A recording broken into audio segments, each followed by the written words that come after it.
So hello everyone, welcome back to my YouTube channel. तो आज हम लोग इस लेक्चर में एडजस्टमेंट के बारे में समझने वाले हैं। तो आज का जो हमारा टॉपिक है दैट इज एडजस्टमेंट। और अभी आपको जितना भी लेक्चर मिलेगा सब इम्पॉर्टेंट टॉपिक का आपको नोट्स मिलेगा, इंपॉर्टेंट टॉपिक का आपको लेक्चर मिलेगा। तो अगर आप चैनल पे नए हो तो चैनल को लाइक कर लो, शेयर कर लो एंड सब्सक्राइब कर लो ताकि नोटिफिकेशन आपके पास आए और आप किसी भी वीडियोज़ को आप मिस ना कर पाओ। Okay, so let's start. तो एडजस्टमेंट क्या होता है? ठीक है, देखो नॉर्मल वे में अगर आप समझोगे तो एडजस्टमेंट हम सभी जानते हैं, लेकिन एग्जाम पॉइंट ऑफ व्यू से आपको लिखना पड़ेगा। जब तक आप लिखोगे नहीं आपको मार्क्स नहीं मिलेगा। ठीक है, तो हम लोग आज एग्जाम पॉइंट ऑफ व्यू से देखेंगे और नोट्स भी रेडी करेंगे। अगर आप नॉर्मल वे में समझना चाहो तो एडजस्टमेंट क्या होता है कि किसी भी चीज़ को आपके पास एडजस्ट करने की कितनी क्षमता है, मतलब किसी भी चीज़ को एडजस्ट करने का क्षमता। दैट मीन कि अगर आपको कोई चीज़ पसंद नहीं आ रहा फिर भी आप एडजस्ट करके आप उस चीज़ को, जिस सपोज खाने की कुछ चीज़ है और आपको अगर पसंद नहीं आ रहा है फिर भी आप उस चीज़ को क्या कर रहे हो, खा रहे हो अपने फैमिली के साथ। तो आप यहाँ पे क्या किए, एडजस्ट किए। ठीक है, अगर सपोज आप दो चार फ्रेंड के साथ हो, वहाँ पे आपको किसी एक फ्रेंड का आपको कंपनी अच्छा नहीं लग रहा है, लेकिन फिर भी आप वहाँ पे क्या कर रहे हो, आप एडजस्ट कर रहे हो। तो हम लोग इसको क्या बोलेंगे, एडजस्टमेंट बोलेंगे, जिसको हिंदी में हम लोग बोलते हैं समायोजन। ठीक है, तो चलिए समझते हैं कि समायोजन एक योग्यता है। समायोजन क्या है कि योग्यता है, एक एबिलिटी है जिसमें व्यक्ति अपनी आवश्यकताओं को, ठीक है, इच्छाओं की क्या करता है, संतुष्टि करता है। अभी हम लोग जो समझे वहाँ पे भी क्या करें कि आप इच्छाओं को क्या कर रहे हैं, संतुष्टि कर रहे हैं, आप क्या कर रहे हैं, समायोजन कर रहे हैं। तो हम लोग इसको क्या बोलेंगे, एडजस्टमेंट बोलेंगे। नेक्स्ट है वातावरण की परिस्थिति के अनुसार खुद को ढालना। ठीक है, अभी हम जैसे कि आपको एग्जांपल बताएं कि वहाँ पे क्या कि अगर दो चार फ्रेंड है और आपको किसी एक फ्रेंड का कंपनी अच्छा नहीं लग रहा लेकिन फिर भी आप क्या कर रहे हो, उस ग्रुप में रह रहे हो, तो आप उस परिस्थिति के अनुसार खुद को क्या कर रहे हैं, ढाल रहे हैं। शारीरिक और मानसिक संतुलन की स्थिति, मतलब फिजिकल और कॉग्निटिव बैलेंस, कि आप कितने अच्छे तरीके से खुद को अपने शारीरिक और अपनी मानसिक स्थिति उसको कितने अच्छे से बैलेंस करके रख रहे हो। इसमें इमोशनल स्टेबिलिटी भी होती है। ठीक है, इमोशनल स्टेबिलिटी कि आप अपने इमोशंस के साथ कितना एडजस्ट कर रहे हो। नेक्स्ट है हमारा कि अपोजिट सिचुएशन में भी एडजस्ट कर, हाँ जैसे कभी कभी सिचुएशन हमारे फेवर में नहीं होता है, अगेंस्ट होता है, तो वैसे सिचुएशन में भी हम लोग क्या करते हैं, एडजस्ट करना सीखते हैं। अगर आप नहीं आता है हमें तो हम लोग क्या करते हैं, सीखते हैं। नेक्स्ट ये निरंतर चलने वाली प्रोसेस। अब देखो ऐसा तो नहीं है ना कि अभी आप एडजस्ट किए उसके बाद एडजस्ट आपको लाइफ में कभी नहीं करना होगा, ऐसा तो बिल्कुल नहीं है। मतलब जो एडजस्टमेंट है वो क्या है, लाइफ लॉन्ग प्रोसेस है। आप जब तक हो तब तक आपको एडजस्ट कहीं ना कहीं छोटा सा सही ही आपको एडजस्ट क्या करना ही पड़ेगा। तो एडजस्टमेंट क्या है, एक मतलब निरंतर चलने वाली प्रोसेस है। यह गतिशील होती है, मतलब देखो डायनामिक होता है, चेंजेबल होता है, जिसमें सहनशीलता भी क्या होता है, जरूरी होता है। कभी कभी होता है क्या है कि जैसे कि सिचुएशन एक जैसा नहीं होता है। ठीक है, आपको कहीं पे किसी चीज़ के लिए एडजस्ट करना पड़ेगा, कहीं पे किसी अदर चीज़ के लिए एडजस्ट करना पड़ेगा। तो जो एडजस्टमेंट है ना वो क्या होता है, डायनामिक होता है, चेंजेबल होता है। ठीक है, ये स्टैटिक नहीं होता है।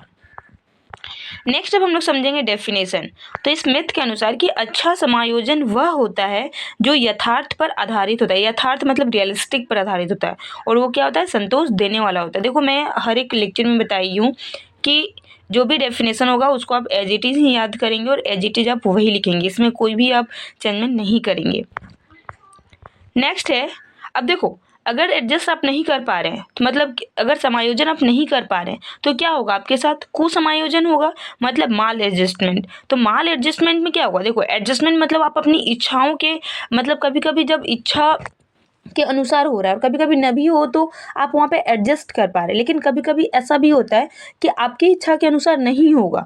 ठीक है, वहाँ पे आप समायोजित खुद को नहीं कर पाएंगे, वहाँ पे खुद को आप समायोजन नहीं कर पाएंगे, तो हम लोग उसको क्या बोलेंगे, कुसमायोजन बोलेंगे। ठीक है, जिसको हम लोग इंग्लिश में बोलते हैं माल एडजस्टमेंट। तो नीड्स यहाँ पे क्या होता है, नीड्स मतलब जो इच्छा होता है उसकी पूर्ति यहाँ पे नहीं होती, कहाँ पे, कुसमायोजन में।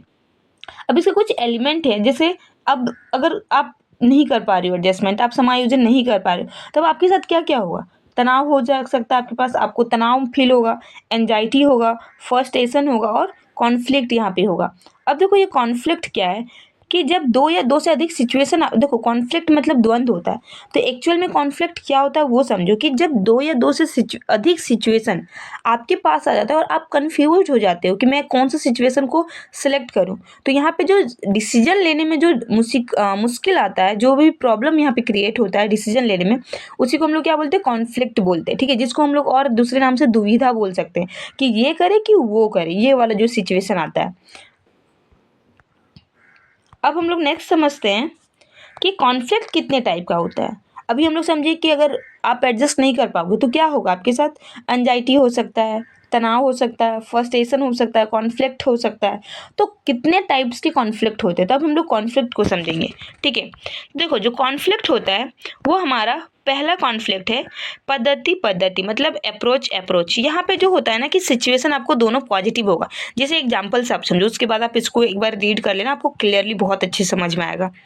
जैसे होगा क्या, जो मैं यहाँ पे लिखी हूँ मैं वही चीज़ आपको समझा रही हूँ कि अगर आपको दो ऑफर मिलता है, एक आपको फैमिली के साथ टूर पे जाना है और दूसरा आपको अपने फ्रेंड के साथ जाना है, ठीक है, और दोनों आपको टूर में बहुत मज़ा आने वाला है, मतलब पहला क्या आपका फैमिली के साथ और दूसरा आपका है आपके फ्रेंड के साथ, ठीक है। अब यहाँ पे आपको दोनों कहाँ जाना है, तो आपको टूर में जाना है। अब टूर में आप यहाँ पे, अब क्या हो, कॉन्फ्लिक्ट यहाँ पे क्रिएट हो गया कि आप किनके साथ जाओगे, फ्रेंड के साथ जाओगे या फैमिली के साथ जाओगे। तो जब सिचुएशन पॉजिटिव होता है, जब दो सिचुएशन आपके साथ आता है और वो दोनों सिचुएशन क्या होता है, पॉजिटिव होता है, तो हम ऐसे कॉन्फ्लिक्ट को हम क्या बोलेंगे, अप्रोच कॉन्फ्लिक्ट, जहाँ पे डिसीजन लेने में क्या हो जाता है, प्रॉब्लम क्रिएट होने लगे, मतलब कि थोड़ा सा दुविधा आ जाती है कि आप किसके साथ चिल आउट करने के लिए बाहर जाओगे, फैमिली के साथ या फ्रेंड के साथ, और दोनों जो सिचुएशन है वो क्या है, पॉजिटिव सिचुएशन है।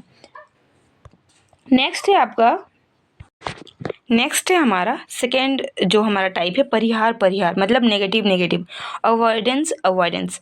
इसमें क्या होता है, जैसे अभी हम लोग फर्स्ट में समझे कि दोनों जो आपका सिचुएशन होगा वो क्या होगा, पॉजिटिव सिचुएशन होगा, लेकिन यहाँ पे दोनों सिचुएशन आपका नेगेटिव होगा। जैसे देखो कि यहाँ तो सिचुएशन नेगेटिव मिलता है, जैसे आपकी फैमिली में किसी मेंबर का तबियत खराब है और दूसरा अपने बेस्ट फ्रेंड का तबियत, तो आप किनके, तो ऐसे सिचुएशन में भी क्या हो गया, दुविधा हो गया, मतलब कॉन्फ्लिक्ट क्रिएट हो गया कि सपोज आपके फ्रेंड में किसी आपके बहुत अच्छे बेस्ट फ्रेंड है और उनका तबीयत खराब हो गया, और आपके फैमिली मेंबर में किसी का तबीयत खराब हो गया। अब यहाँ पे दो सिचुएशन क्रिएट हो गया और दोनों नेगेटिव सिचुएशन है, तो आप यहाँ पे क्या हो गया, यहाँ पे आपके साथ क्या क्रिएट हो गया, कॉन्फ्लिक्ट क्रिएट हो गया कि आप किनके पास जाओगे, फैमिली के पास जाओगे या अपने फ्रेंड के पास जाओगे। तो ऐसे सिचुएशन में क्या हो जाता है, दुविधा क्रिएट हो जाता है, दुविधा उत्पन्न हो जाता है, ठीक है। तो इसको हम लोग क्या बोलते हैं, अवॉइडेंस परिहार। नेक्स्ट हमारा थर्ड पद्धति परिहार मतलब अप्रोच अवॉइडेंस। यहाँ पे एक सिचुएशन क्या होता है, पॉजिटिव होता है, दूसरा सिचुएशन आपका नेगेटिव होता है, और यहाँ पे भी कॉन्फ्लिक्ट क्रिएट हो जाता है। सपोज आपके फैमिली में ही, ठीक है, आपके फैमिली में ही कुछ फंक्शन है, आपके फैमिली में कुछ फंक्शन है और आपके फ्रेंड का तबीयत खराब हो गया, और उस फंक्शन में रहना कंपलसरी है, मतलब होता है ना, इम्पॉर्टेंट है कि आपको वहाँ रहना ही है, प्रेजेंट रहना ही है उस फंक्शन में, कि कुछ जैसे नियम होते हैं कुछ जिसमें आपका इम्पॉर्टेंट रोल है, तो आप उस चीज़ को वहाँ से छोड़ के नहीं जा सकते हो, तो वो आपके लिए क्या है, पॉजिटिव थिंग है। लेकिन दूसरी ओर आपके फ्रेंड का तबीयत खराब है, वो हॉस्पिटल में एडमिट है, वो क्या है, एक नेगेटिव सिचुएशन आपके साथ आ गया। अब यहाँ पे आप दोनों को उस टाइम पे कैसे हैंडल करोगे, पॉसिबल तो नहीं है हैंडल करना, क्योंकि आपको अपने फंक्शन में अपने फैमिली के साथ रहना भी इम्पॉर्टेंट है, क्योंकि आपका वहाँ पे एक इम्पॉर्टेंट रोल है, और दूसरा आपके फ्रेंड आपके हॉस्पिटल में एडमिट है। तो ऐसे सिचुएशन में क्या हो जाता है, कॉन्फ्लिक्ट क्रिएट हो जाता है, दुविधा हो जाती है कि कौन से सिचुएशन को आप हैंडल करोगे, कौन से सिचुएशन को आप देखोगे। तो ये हमारा 3 टाइप था कॉन्फ्लिक्ट का, जो हम लोग अभी समझे। होप आपको ये समझ में आया होगा। नेक्स्ट हम लोग समझेंगे ईगो डिफेंस मैकेनिज्म। देखिए जो अहम सुरक्षा युक्ति होता है, जैसे ईगो, अब यहाँ पे अगर आप समझेंगे कि ईगो बहुत इंपॉर्टेंट होता है, किसी भी पर्सन के लिए ईगो बहुत जरूरी है। अब आप यहाँ पे अगर नेगेटिव ईगो समझोगे तो ये नेगेटिव ईगो यहाँ पे आपको नहीं ये करना है, अगर आप पॉजिटिव वे में लेके चलोगे तो ईगो बहुत ही कंपलसरी है, बहुत जरूरी है। तो फर्स्ट है दमन। जैसे देखो कि यहाँ पे कोई व्यक्ति अपनी इच्छाओं का दमन करना मतलब क्या, दबा देना, कि जो भी अपनी इच्छा उस चीज को यहाँ पे क्या कर रहा है, दबा दे रहा है। उसी में आपका है कि समन, यहाँ व्यक्ति फोर्स, देखो क्या होता है ना कि अब देखे होंगे कभी कभी मूवीज वगैरह में कि होता क्या है कि कोई किसी को भूल जाता है, ठीक है, अब जो भूल जाता है उस इंसान को याद दिलाने के लिए यहाँ पे क्या होता है, कोई जो प्रीवियस में कुछ किया होता है उस चीज़ को वहाँ पे क्रिएट किया जाता है, वैसा सीन वैसा सिचुएशन क्रिएट किया जाता है, जिससे क्या हो कि उस व्यक्ति को, जो भूला हुआ व्यक्ति है, उस व्यक्ति को कुछ याद आ जाए। और दूसरा होता है समन, जहाँ पे फोर्सफुली याद दिलाया जाता है, ठीक है, तो इसको हम लोग क्या बोलते हैं, दमन, और दूसरा क्या होता है, समन। नेक्स्ट है तर्क संगति, मतलब रेशनलाइजेशन। अगर कोई व्यक्ति किसी चीज़ को प्राप्त नहीं कर पाता है तो उस चीज़ को ही खराब बताता है। अगर सपोज देखो कोई एग्जाम देता है और उसका रिजल्ट नहीं आता है तो क्या बहुत सारी मतलब सिचुएशन क्रिएट हो जाता है कि हाँ क्वेश्चन बहुत टफ था, या क्वेश्चन ही बहुत ख़राब था इसलिए रिजल्ट नहीं हुआ, वट एवर। तो इस तरीके का जो सिचुएशन क्रिएट होता है उसको क्या बोलते हैं, रेशनलाइजेशन, तर्क संगति। अब है क्षतिपूर्ति, कंपनसेशन, मतलब एक क्षेत्र की कमी को दूसरे क्षेत्र से पूरा करना। मतलब देखो कि एक क्षेत्र में आपका कमी, सपोज आपका हाइट बहुत कम है और आप अपने फ्रेंड के साथ चिल आउट करने के लिए जाते हो और अपने फ्रेंड के हाइट तक आप नहीं आ पाते हो, तो आपकी हाइट कम है। अब इस क्षेत्र को पूरा करने के लिए अब आप क्या करेंगे, हाई हील पहनेंगे, हाई हील सैंडल पहनेंगे, तो क्या होगा कि जो आपका जो हाइट का जो प्रॉब्लम है वो क्या हो जाए, तो उस टाइम के लिए सॉर्ट आउट हो जाएगा। सपोज दूसरा एग्जाम्पल और यहाँ पे समझ सकते हो कि जैसे आप सीटेट का एग्जाम देते हैं, 5 सब्जेक्ट होता है, तो 5 सब्जेक्ट में जैसे आपका इंग्लिश एक पेपर है, मैथ्स एक पेपर है, सीडीपी है, हिंदी है, साइंस है, तो सपोज आपको मैथ्स नहीं कर पा रहे हैं तो आप उस क्षेत्र का जो मार्क्स है उसको आप कहाँ से कंप्लीट करेंगे, अदर सेक्शन से, कि सीडीपी अच्छे से कर लेंगे, इंग्लिश अच्छे से कर लेंगे, साइंस अच्छे से कर लेंगे, हिंदी अच्छे से कर लेंगे। तो जो मैथ्स का जो मार्क्स है वो, जो उस क्षेत्र का जो मार्क्स है वो कहाँ से पूरा हुआ, अदर सब्जेक्ट से पूरा हुआ, ठीक है, तो इसको हम लोग क्या बोलते हैं, क्षतिपूर्ति, मतलब कंपनसेशन। नेक्स्ट है प्रतिस्थापन, डिस्प्लेसमेंट। व्यक्ति अपने विचार, नेगेटिविटी, इमोशंस को दूसरे, देखो यहाँ पे आप समझ सकते हैं अच्छे से कि सपोज आप जॉब में वर्क करते हो, आप कहीं पे वर्किंग हो, आपको वहाँ पे क्या मिला, बहुत ज़्यादा डांट मिला, अपने बॉस से आपको बहुत डांट मिला।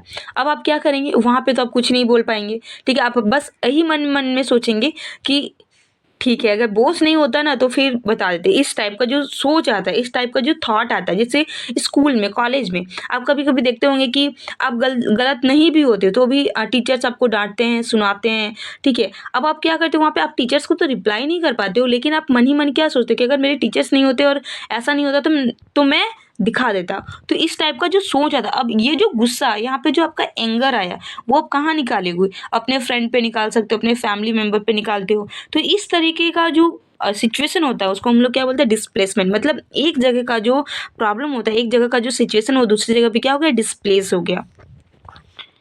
नेक्स्ट है उदात्तीकरण, सब्लिमेशन। यहाँ पे क्या होता है कि जैसे सपोज जो आपका अंदर जो नेगेटिविटी है उस नेगेटिविटी को सही दिशा में यूज करना। मतलब आपके घर में कोई है, कोई एक बच्चा है जो बहुत ज़्यादा बॉक्सिंग करता है, घर में किसी को मारता है, ठीक है, लड़ाई करता है, तो अब आप क्या करेंगे कि उस बच्चे को बॉक्सिंग में एडमिशन करवा देंगे। तो अब देखो घर में लड़ाई कर रहा था, वो गलत इम्पैक्ट हो रहा था, नेगेटिविटी हो रहा था, लेकिन उसी चीज़ को अब आप बॉक्सिंग में एडमिशन दिलवा दिए, तो जाओ वहाँ पे जितना मारना है, जितना बॉक्सिंग करना उतना करो, तो एक सही दिशा में गया। तो इस चीज़ को हम लोग क्या बोलते हैं, सब्लिमेशन बोलते हैं, उदात्तीकरण बोलते हैं, कि अपने नेगेटिविटी को सही डायरेक्शन में यूज करना। नेक्स्ट है आपका प्रक्षेपण, प्रोजेक्शन, कि अपना दोष किसी और पे डालना। जैसे आप एग्जाम में फेल हो जाते हो तो आप क्या बोलते हो, अरे टीचर्स ने अच्छे से नहीं पढ़ाए थे, ठीक है, तो हम लोग दोष क्या कर दिए, दूसरे पे डाल दिए। तो इस तरीके का जो सिचुएशन होता है उसको हम लोग क्या बोलते हैं, प्रोजेक्शन बोलते हैं, प्रक्षेपण बोलते हैं।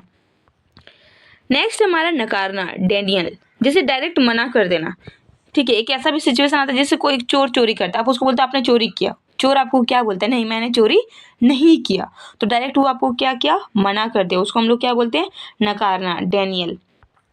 नेक्स्ट हमारा अंतःक्षेपण, मतलब इंट्रोजेक्शन। इसमें क्या है कि समानुभूति की फीलिंग आना, एम्पैथी का जो फीलिंग आता है, मतलब अपनी सिचुएशन को, अपने वातावरण को देख के आप क्या करते हो, एडजस्ट करते हो, आपको अपना इन्वायरमेंट को देख के, समाज के लोगों को देख के आप क्या करते हो, आपके अंदर थोड़ा सा समानुभूति का भावना आता है, एम्पैथी का भावना आता है, और आप खुद को क्या करते हो, एडजस्ट करने। जैसे कोई गरीब होता है, कोई लाचार है, बेबस है, आप क्या करते हो, आपके घर के आसपास रहता है, आप थोड़ा सा क्या करते हो, चलो खाना दे दिया जाए थोड़ा सा, और उसके साथ अच्छे से थोड़ा सा बात कर लिया जाए, थोड़ा सा उसके साथ बैठा जाए, और आप छोटा छोटा वर्क करके आप क्या करो, उसके साथ एडजस्ट करने का कोशिश करो।